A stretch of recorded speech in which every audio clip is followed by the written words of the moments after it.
Bueno, Dios les bendiga a todos. Un saludo para todas las personas que están eh, comunicándose, que están ya conectados, a las 160 personas en LinkedIn. Y a los hermanos que se conectarán en Facebook, Dios les bendiga. Lo mismo a los hermanos que estarán viendo en diferido. Hoy vamos a tratar un tema de perfectos en unidad. Perfectos en unidad, que es una oración que hace Cristo en el libro de Juan 17:21. Vamos a hacer la oración y vamos a hacerla de una manera muy especial hoy.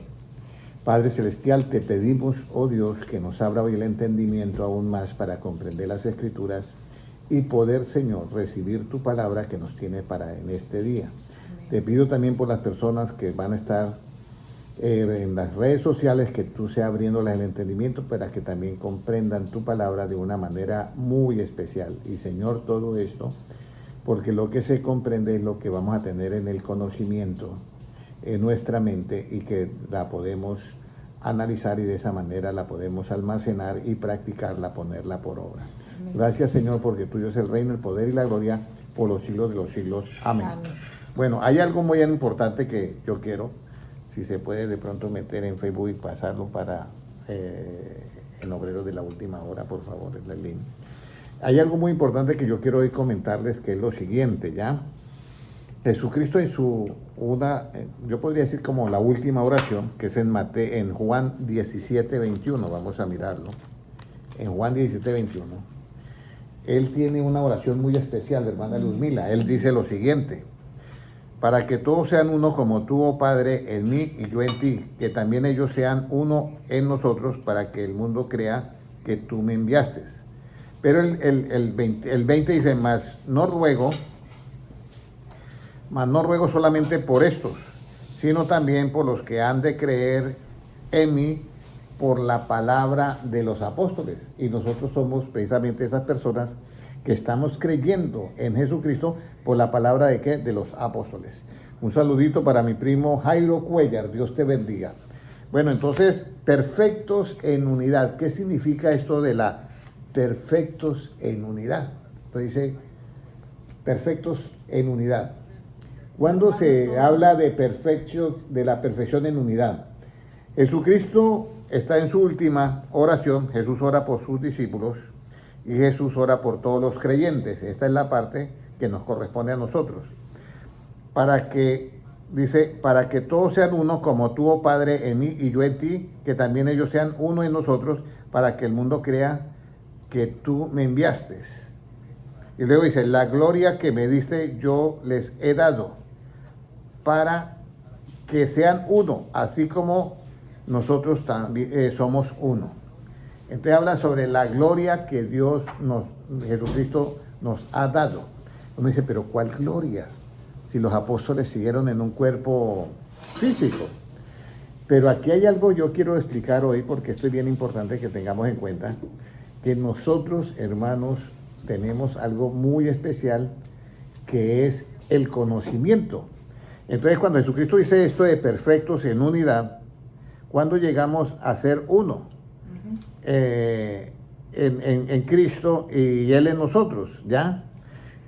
Vamos a ir a Juan, al libro de Juan 14:20. ¿Cuándo conocemos que somos uno en Cristo? Juan 14:20, vamos a mirar. Juan 14:20. Nos dice lo siguiente: En aquel día vosotros conoceréis que yo estoy en mi Padre y vosotros en mí y yo en vosotros. En aquel día. Pero aquí dice, yo estoy en mi Padre y vosotros en mí. Léame el 19, por favor. Todavía un poco y el mundo no me verá más, pero vosotros me veréis, porque yo vivo, vosotros también viviréis. En aquel día, ¿vosotros qué? En aquel día vosotros conoceréis que yo estoy en mi Padre y vosotros en mí y yo en vosotros. Este es en aquel día.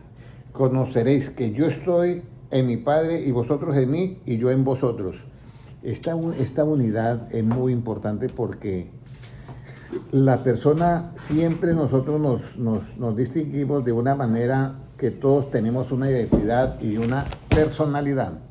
Entonces es bien importante que tengamos en cuenta esto. Es bien importante que tengamos en cuenta esto porque la palabra, bueno, disculpas, tuvimos un accidente ahí.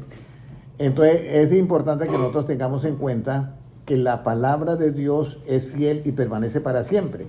Pero tanto nosotros como cuando llegamos a una iglesia, nosotros llegamos con nuestros puntos de vista. Y en ese momento no somos perfectos en unidad, porque ese es el problema. Cada uno llega con su punto de vista y mira las cosas a su manera. Entonces ahí es donde viene el asunto de que uno debe tener mucho cuidado cuando uno comienza a enseñar la Biblia. Por eso enseñar la Biblia no es fácil. Y yo les digo a todos, no es fácil. No. Porque enseñar la Biblia es que nosotros tenemos que hablar como habla quién, como habla Cristo. Y si Cristo, y yo hablo como habla Cristo, yo soy perfecto en unidad. Pero si yo doy mi punto de vista de lo que leo en la Biblia, yo ya dejo de ser perfecto en esa unidad. Y ustedes dirán, ¿y por qué? Bueno, vamos a ir mirando la cita. Dice, en aquel día nosotros vamos a saber que Cristo está en nosotros y nosotros en Él. ¿Por qué? Porque vamos a tener la misma mente de Cristo. Ahora, ¿cómo es la gloria de Dios? Vamos a ir, ¿cómo es la gloria de Dios? ¿Ya? Porque dice que Él nos ha dado, ¿qué? Nos ha dado, ¿qué? Su gloria. Pero ¿cómo es la gloria de Dios? Vamos a ir a Éxodo 33, 18, si lo puede leer la hermana Sandra, por favor. Éxodo 33, 18, sí. ¿Cómo es la gloria de Dios?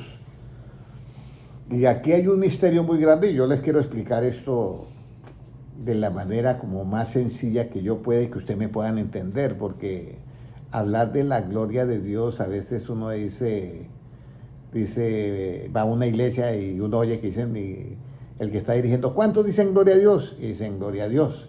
Y ese es un gloria a Dios relativo en cuanto a una alabanza, porque lo expreso verbalmente. Pero luego encuentro otra gloria que es diferente, que dice, porque ustedes por vuestra obediencia, ¿ya?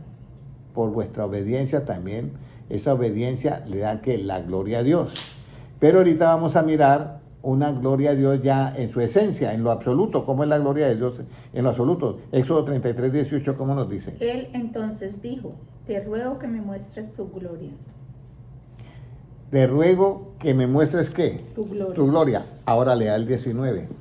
Y le respondió, yo haré pasar todo mi bien delante de tu rostro y proclamaré el nombre de Jehová delante de ti y tendré misericordia del que tendré misericordia y seré demente para con el que seré clemente.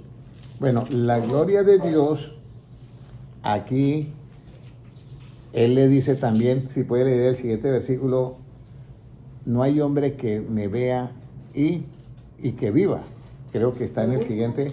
Sí, no, ahí mismo está, ahí mismo en Éxodo 33. Digo, no podrás ver mi rostro porque no me verá hombre y vivirá. Entonces, la gloria de Dios es cuando todo nuestro cuerpo de átomos pasa a un cuerpo de luz. Y eso para muchas personas, el hermano Henry está hablando algo muy raro. No. Albert Einstein pasó la materia a energía. Y él decía lo siguiente,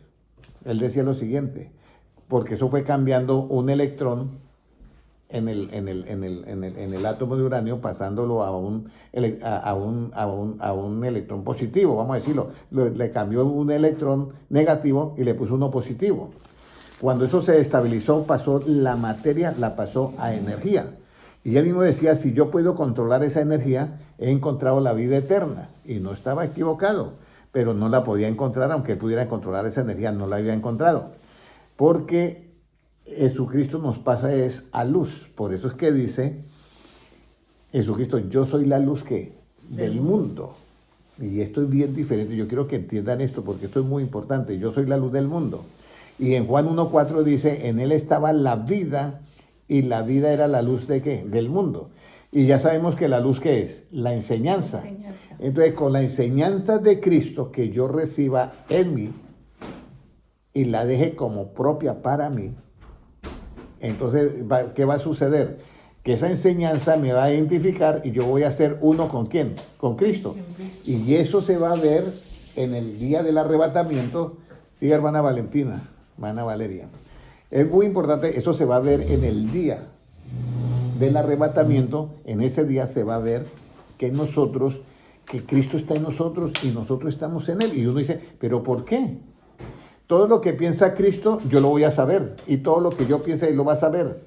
No habrá manera de hablarnos como hacemos acá, que nos comunicamos, porque estamos en lo relativo. En lo absoluto, solamente pensamos y ya estamos pensando y estamos hablando. Y ahí es donde yo quiero que usted se dé cuenta que acá, por eso Dios dice, no hay hombre que a mí vea y viva. Viva. En esa gloria, siempre y cuando que nosotros estemos, ¿qué? Que nosotros estemos en un cuerpo terrenal. Moisés se va a hablar con Dios. Yo quiero que sepan esto. Moisés se va a hablar con Dios y dura 40 días en el monte Sinaí hablando con él. Cuando él baja, él no sabía que su rostro resplandecía. Estaba lleno de la gloria de Dios. Y entonces su cuerpo había pasado a un poco de luz, vamos a decirlo así. Entonces cuando él baja, como no había, como vamos a decir, un espejo para darse cuenta, entonces todos los israelitas apenas se cubrían porque no lo podían ver, porque era luz. Entonces él se da cuenta de eso y se coloca un velo, ¿ya? Entonces, así como Albert Einstein convirtió la materia en energía, las palabras de Cristo va a convertir nuestro cuerpo ¿en qué? En luz. En luz. Y alguien dirá, ¿pero por qué? Les voy a decir algo. El Dios manifestado en carne es Jesucristo, ¿ya? Eso está ahí en 2 de Timoteo 3:16. Dios, grande es el misterio de la piedad. Dios fue manifestado en carne. Entonces, ¿cómo quiso Dios la creación? Y dijo Dios, ¿sí fue con la palabra? Lo mismo, con la palabra del Evangelio nos va a hacer a nosotros conforme a la imagen y semejanza de Dios. Eso es todo el secreto. Por eso es muy importante que nosotros no interpretemos la Biblia de nuestros puntos de vista, sino que nos quedemos con el punto de vista de Cristo, porque esa es la manera para nosotros estar perfectos en unidad y tener el cuerpo de luz. Ahora, ¿la gloria de Dios es antes de qué? ¿La gloria de Dios es antes de qué? Vamos a mirar Juan 17:5. Donde dice Cristo, Padre, glorifícame con aquella gloria que tuve antes que el mundo fuese. Juan 17:5, ¿qué nos dice? Si lo encuentra la hermana Valentina. Juan 17:5, ¿qué nos dice, hermana Sandra? Hermano Henry. A ver, ¿cómo nos Ahora va? pues, Padre, glorifícame tú al lado tuyo, con aquella gloria que tuve contigo antes que el mundo fuese. Ahora, Padre, glorifícame tú al lado tuyo con aquella gloria que ¿qué? Que tuve contigo antes que ¿qué? Que el mundo fuese. Ujú. O sea que en ese momento Cristo estaba vestido de un cuerpo de ¿qué? De carne. Entonces él extrañaba ese cuerpo antes que él tenía de luz. Él lo extrañaba. Porque recuerde que antes de la fundación del mundo ya él estaba. Cristo ya estaba. Entonces hay una luz que crea. Por eso dice un versículo, en tu luz veremos la luz. Pero cuando Dios dice, sea la luz, está hablando de la luz que física. Y cuando Dios dice en el cuarto día, hágase las lumbreras, está hablando de una luz que es a través del sol, de una fusión, creo que se dice así, fusión nuclear, y de la luna que refleja la luz del sol. Pero cuando se habla de la gloria de Dios, se refiere a una luz, en cambio, con inteligencia, como el ser humano, que va a tener un cuerpo de luz, pero puede hablar, puede todo, y es un cuerpo totalmente celestial, ¿ya? Entonces, el Señor Jesucristo, ¿cómo era la gloria de Dios antes de qué? ¿De que el mundo fuese? Esa era la gloria que tenía Cristo, pero ahorita estaba vestido, en ese momento estaba vestido de carne. ¿Quién cuenta la gloria de Dios? Salmo 19:1. ¿Quién cuenta la gloria de Dios? Contarla. No la cuenta, la gloria de Dios. Salmo Los 19:1. cielos cuentan la gloria de Dios y el firmamento anuncia la obra de sus manos. Los cielos cuentan ¿qué? La gloria. La gloria de Dios. Entonces ahí es donde viene uno. Si en él estaba la luz, y la luz era la vida de los hombres, y la luz es la gloria, entonces la palabra es ¿qué? La enseñanza de la palabra es la gloria de Cristo. Eso lo dice en 2 Corintios 4:4. Vamos a mirar para que se den cuenta cómo es que esto va funcionando dentro de nosotros. Hermano Álvaro Martínez, Dios le bendiga. ¿Cómo va funcionando esto dentro de nosotros? 2 Corintios 4:4.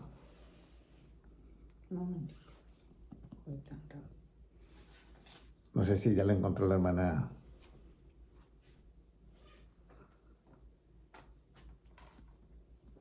Segunda de Corintios 4:4, ¿cómo nos dice? En los cuales el Dios de este siglo cegó el entendimiento de los incrédulos para que no les resplandezca la luz. Recuerde, hermano Álvaro Martínez, que para que no le resplandezca la luz. ¿Qué es la luz? Según Proverbios 6:23, es la enseñanza. ¿Resplandecer qué es? Que esa enseñanza nos llegue a nosotros. ¿Qué más? Resplandece la luz del Evangelio y de la gloria de Cristo. Ahí está. La luz, la enseñanza del Evangelio ¿de qué? De la gloria de De Cristo. la gloria de Cristo. ¿Y esa gloria de Cristo es cuál?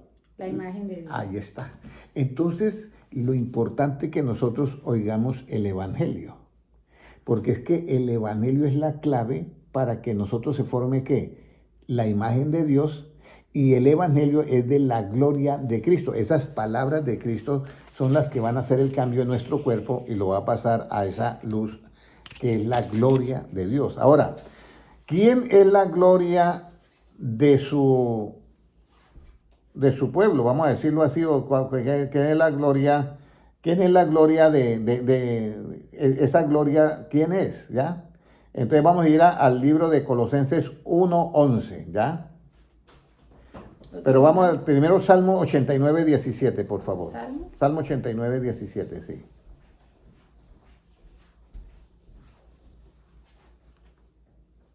Salmo 89:17. ¿Qué nos dice? Dice así.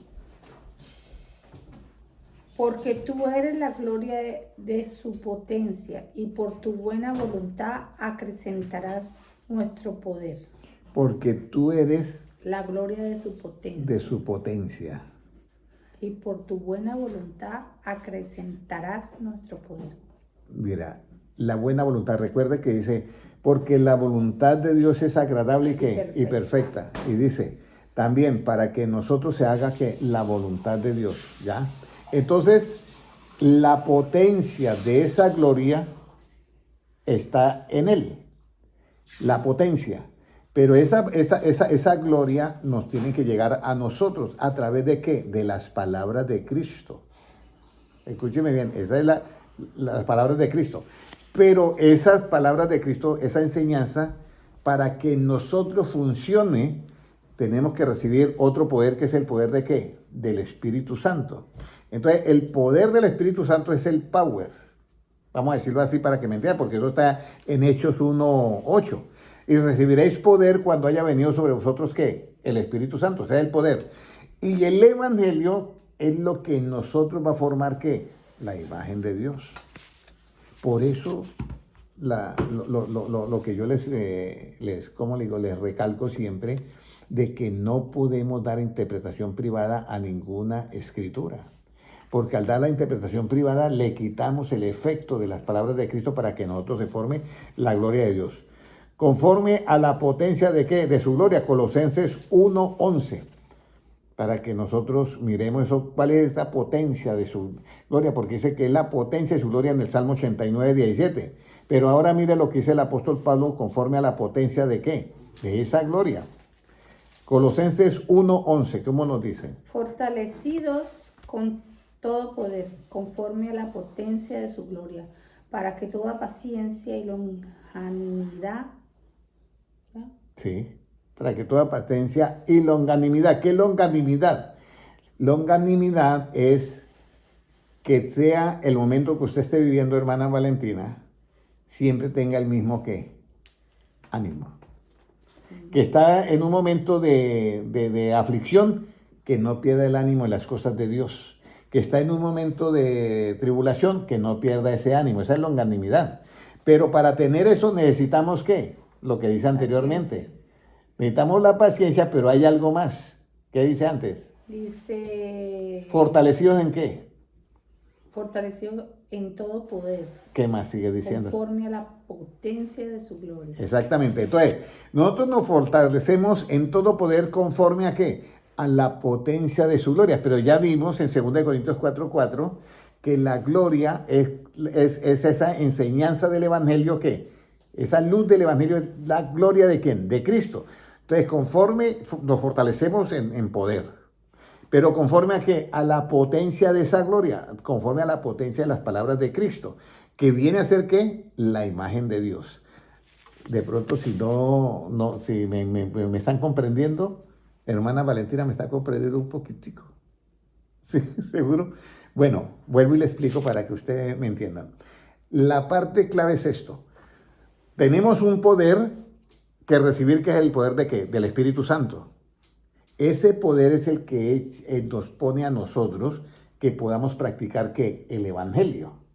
Pero el Evangelio tiene otro poder, ¿ya? Entonces, con el Evangelio es que yo me fortalezco con ese poder del Evangelio. Pero ese poder del Evangelio es conforme a la potencia de ¿qué? De esa gloria que está oculta en las palabras de Cristo. Entonces, cuando yo estoy lleno de las palabras de Cristo, hay un milagro que está ahí ya hecho en potencia, pero no va a salir. Por eso es que Jesucristo dice, en aquel día ustedes van a saber que el Padre está en mí, yo estoy en vosotros y vosotros en mí, porque vamos a tener la misma gloria de Cristo. O sea, vamos a tener la misma luz en nuestro cuerpo. Todos nuestros átomos van a pasar a un cuerpo de luz. Si alguien dice que no es Dios, pasó la materia a energía, que es un destello de potencia, ¿cuánto más las palabras de Cristo no pueden pasar este cuerpo a luz? Totalmente un cuerpo de luz. Lo hizo, ¿no? Sí, entonces ahí donde vienen nosotros, por eso es que nosotros debemos de tener ese cuidado, por eso dice, en tu luz veremos que la luz, en el Evangelio vamos a ver esa luz que es la gloria de Cristo, la cual es la imagen de Dios. Ahora, la gloria de Dios aparecerá sobre quiénes, Salmo 90:16, Salmo 90:16, aparecerá sobre quiénes, Salmo 90:16.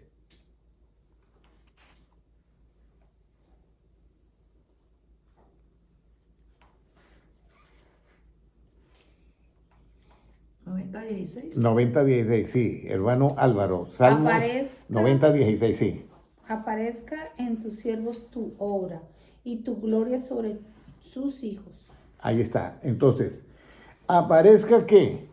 En tus siervos tu obra Tu obra. Y en tus hijos ¿qué? La gloria. y tu gloria sobre sus hijos. Ahí está. Aquí es donde viene algo.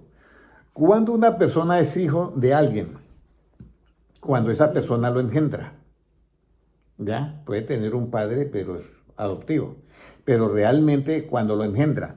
Ahora, ¿con qué Dios nos engendra para que seamos hijos de Él? ¿Se acuerdan de ese versículo, hermana Luzmila? ¿Con qué Dios, con qué Jesucristo nos engendra? Hermana Valentina, ¿se acuerda de ese versículo? Una rama. ¿Con qué nos engendra Dios para que seamos hijos de Él? Porque dice que la gloria aparecerá sobre sus hijos.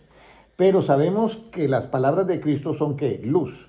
Y las palabras del Evangelio es ¿qué? La gloria de Cristo. Entonces, ¿cómo va a aparecer en nosotros? Porque va a aparecer eso en los hijos. Pero ¿cómo nos engendra Dios para que seamos hijos?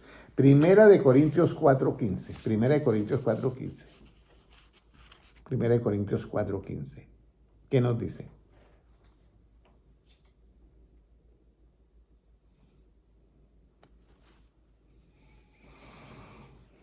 Porque aunque tengáis 10.000 años en Cristo, no tendréis muchos padres, pues en Cristo Jesús yo os engendré por medio del Evangelio. Ahí está. ¿En medio de qué? Primera de Corintios El 4:15. Entonces el apóstol Pablo dice, mire, Cristo ya se fue para el cielo, porque Pablo es mucho después, ¿ya? Y los apóstoles todavía quedan. Pero dice, pero hay una manera como engendra a Dios. Aunque tengan 10.000 años, ¿qué son Ayos, ayos? sí, es que son ayos. Ayos, ¿qué son ayos? Ayos es personas que le están indicando, como decir babysitters, que nos cuidan. Aunque tengamos 10,000 cuidadores que nos están cuidando, ya no tendremos ¿qué? Muchos padres. ¿Y por qué no vamos a tener muchos padres? Y Pablo dice, porque en Cristo Jesús, dice, yo os engendré por medio de ¿qué? Del Evangelio. Pero realmente el Evangelio es el que nos engendra a nosotros, porque produce la imagen de ¿quién? De Dios. Entonces el Evangelio nos engendra y nos hace conforme a la imagen de Dios. Y al engendrarnos el Evangelio, nosotros llegamos a ser ¿qué? Hijos de Dios. Y sobre los hijos de Dios aparecerá ¿qué? La gloria. Pero es por el mismo Evangelio. Entonces ahora vamos a mirar, eso fue la gloria de Dios aparecerá sobre ¿quiénes? Sobre los hijos. ¿Cuál es la gloria de Dios y cuál la honra del rey? ¿Cuál es la gloria de Dios? Proverbios 25, 2.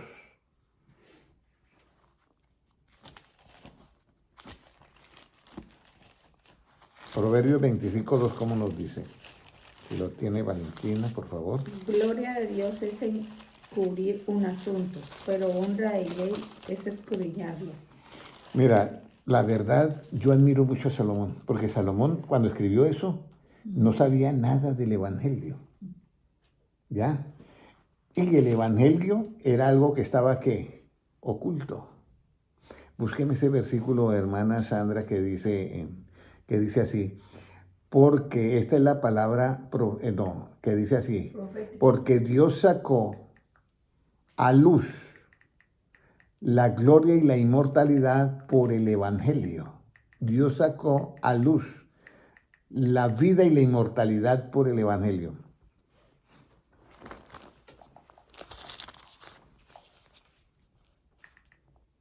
Porque muchos piensan, hermana Valentina, que las palabras de Cristo son palabras. Simplemente no. Las palabras de Cristo es un programa tan que tiene vida en sí mismo. Por eso Cristo dijo, mis palabras son espíritu y son vida. Pero si nosotros damos nuestros puntos de vista, pues comenzamos a dañar todo esto. Hermana Patricia Durán, Dios te bendiga. Amén. Entonces, las palabras de Cristo sacó a luz la vida y la inmortalidad. ¿Lo encontraste? Porque Dios sacó la luz de la gloria y fortaleza. Un momentico, hermano. Segunda de Timoteo 1:10, ¿no? Creo, ese es, sí, señora. Segunda de Timoteo 1:10, ese es. Mire lo que dice aquí. ¿Uno qué? 1:10. Pero que ahora ha sido manifestado por la aparición de nuestro Salvador Jesucristo. ¿Qué ha sido manifestado? Dice, la muerte, porque ha sido por el Salvador Jesucristo, Pero el ahora- cual quitó la muerte y sacó a luz la vida y la inmortalidad. ¿Por qué? El Evangelio. Entonces se da cuenta las palabras de Cristo. Ese es el Evangelio. Todo lo que en algunas Biblias usted vaya a leer y está en tinta roja, eso es lo que dijo Cristo. Eso es lo que debemos de predicar, porque eso es lo que Cristo dijo. Ir por todo el mundo y predicar, ¿qué? El Evangelio. Por el Evangelio, Él sacó a luz, ¿qué? La vida y ¿qué más? Y la inmortalidad. Pero nadie se da cuenta de eso. Incluso hay personas que están ahorita predicando del Antiguo Testamento. Están predicando sobre Sansón y Dalila. Predicar de Sansón y Dalila no saca a luz la vida y la inmortalidad. Predicar sobre que David danzaba, eso no saca a luz la vida y la inmortalidad. Predicar el diluvio no saca a luz. Predicar toda la historia de Israel no saca a luz la vida y la inmortalidad. Lo que saca a luz la vida y la inmortalidad, ahí lo dice. Quitó la muerte, dice, voy a leerlo nuevamente, pero que ahora ha sido manifestada por la aparición de nuestro Salvador Jesucristo, el cual quitó, Cristo, quitó la muerte porque Él resucitó y sacó a luz la vida y la inmortalidad. ¿Por qué? Por el Evangelio. Por el Evangelio. Entonces, la importancia. Si algún día te preguntan a Valeria, ¿cómo Él saca la vida y la inmortalidad? ¿Usted qué contestaría? ¿Por medio de qué lo saca? El Evangelio. Del Evangelio. ¿Qué es el Evangelio? Lo que habló Cristo. Esas palabras de Cristo que en alguna Biblia están en tinta roja es lo que nosotros debemos de predicar. Porque cuando las palabras de Cristo son espíritu y son vida y usted las da como salieron de las palabras de Cristo, tan pronto usted da el Evangelio, está engendrando un nuevo hijo de Dios. Cuando esa persona comienza a practicar, comienza a formarse ese nuevo ser de luz dentro de nosotros. Y saca así a luz, ¿qué?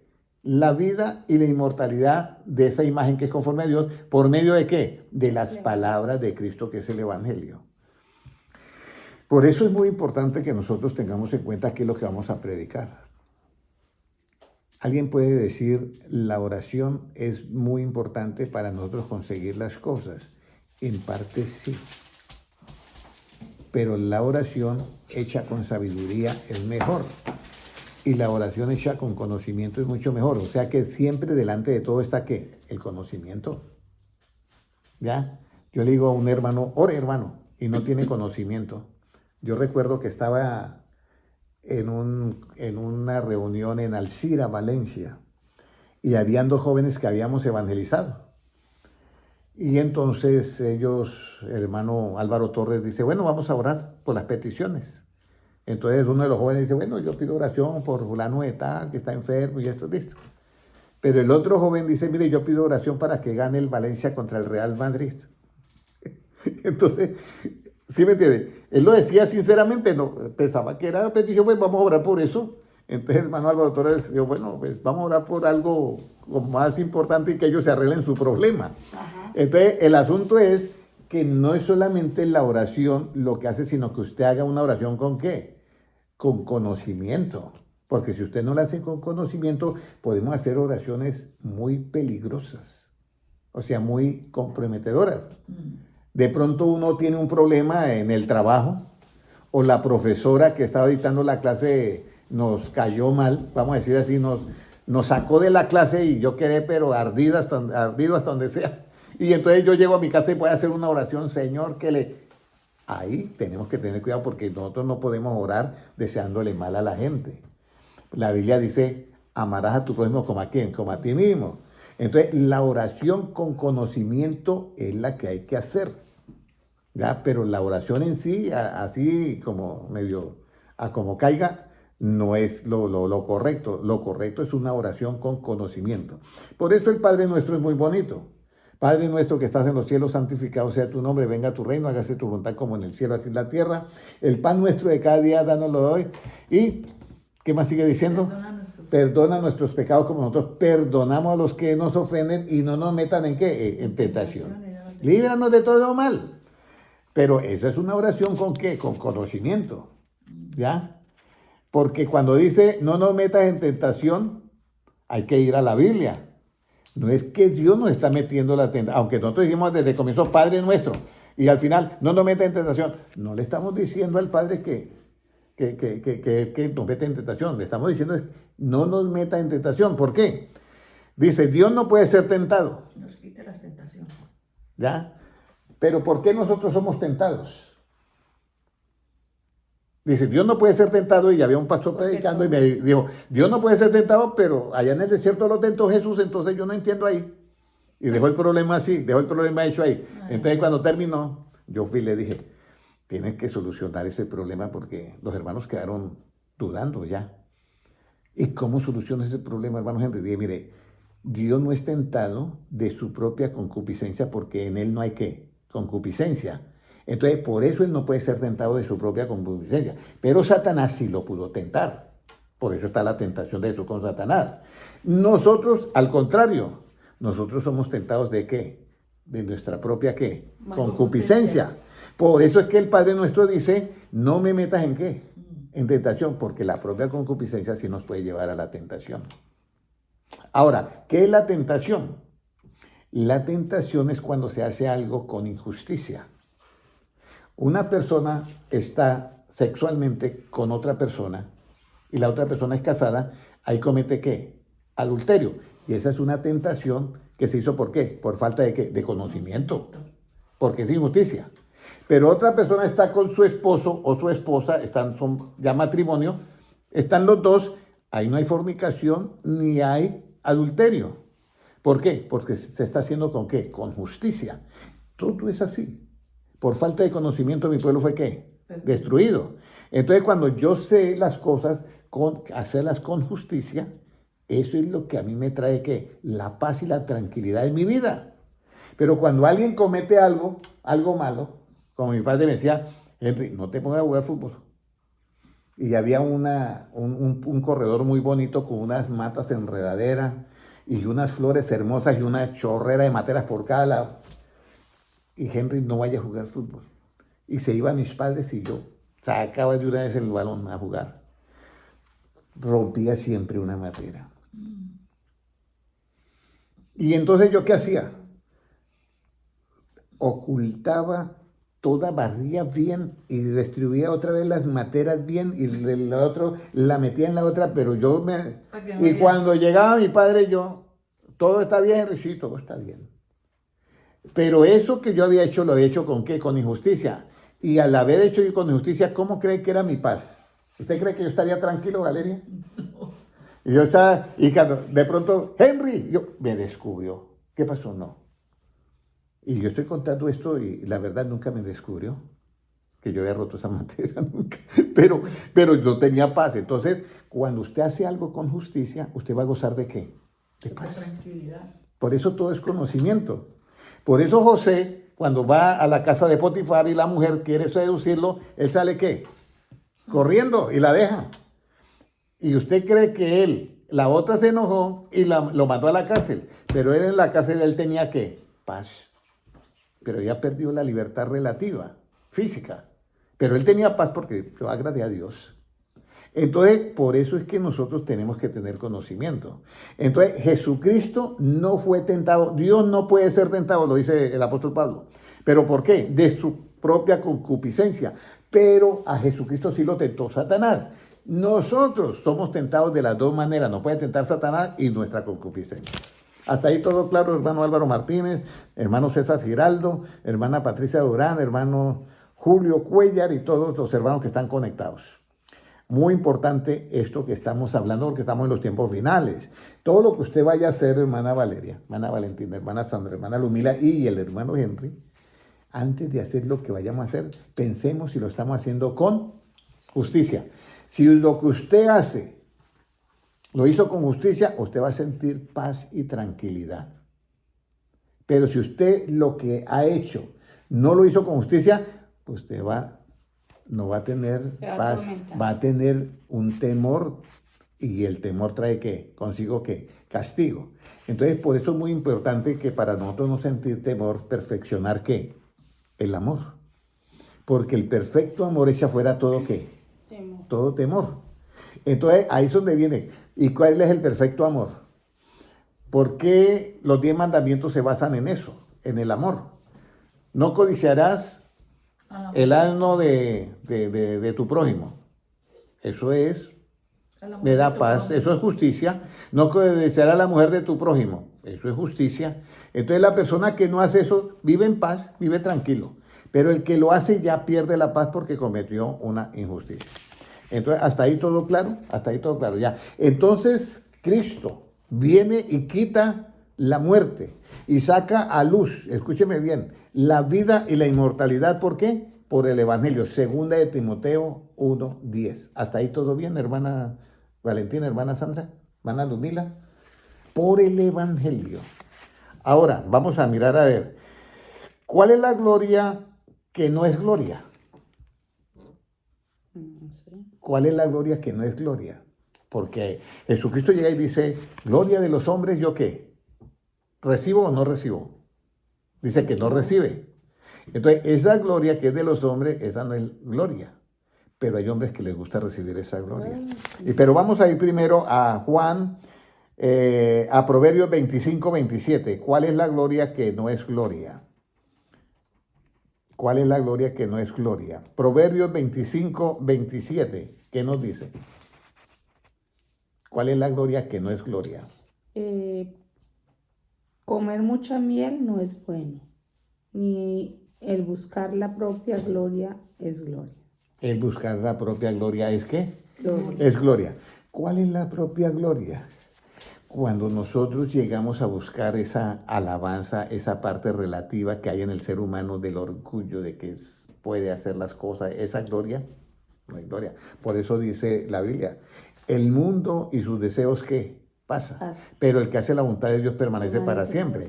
Entonces, esa gloria, por eso es que Y cuando Jesucristo habla con los fariseos y con los saduceos, dice, bueno, ustedes están acostumbrados a recibirse ahí alabanzas lo uno al otro, pero yo no estoy acostumbrado, yo no recibo gloria de los hombres, ¿ya? Ahora, ¿cuál es la gloria? ¿Cuál gloria Jesucristo no recibe? Juan 5:41, que es esa misma. Los que buscan su propia gloria no es gloria. ¿Y cuál es la gloria? No, pero usted sí que, óyeme, usted sí es una persona, pero súper tanto, y una alabanza, no es que usted realmente, usted es, pero especial para, y no, por eso muchos dicen, la gloria sea para quién, para el Señor. Pero, ¿cuál es la gloria que Jesucristo no recibe? Juan 5:41. Gloria de los hombres no recibo. Puede leer desde el 40 hasta el 43, por ahí. Y no queréis venir a mí para que tengáis vida. Gloria de los hombres no recibo, mas yo os conozco, que no tenéis amor de Dios en vosotros. Entonces, ahí es donde viene. Cuando no hay el amor de Dios, ellos reciben la gloria. Pero cuando hay el amor de Dios, nosotros no recibimos la gloria que es de los hombres. Nosotros recibimos la gloria de ¿quién? De Dios. Por eso es muy importante perfeccionar el amor.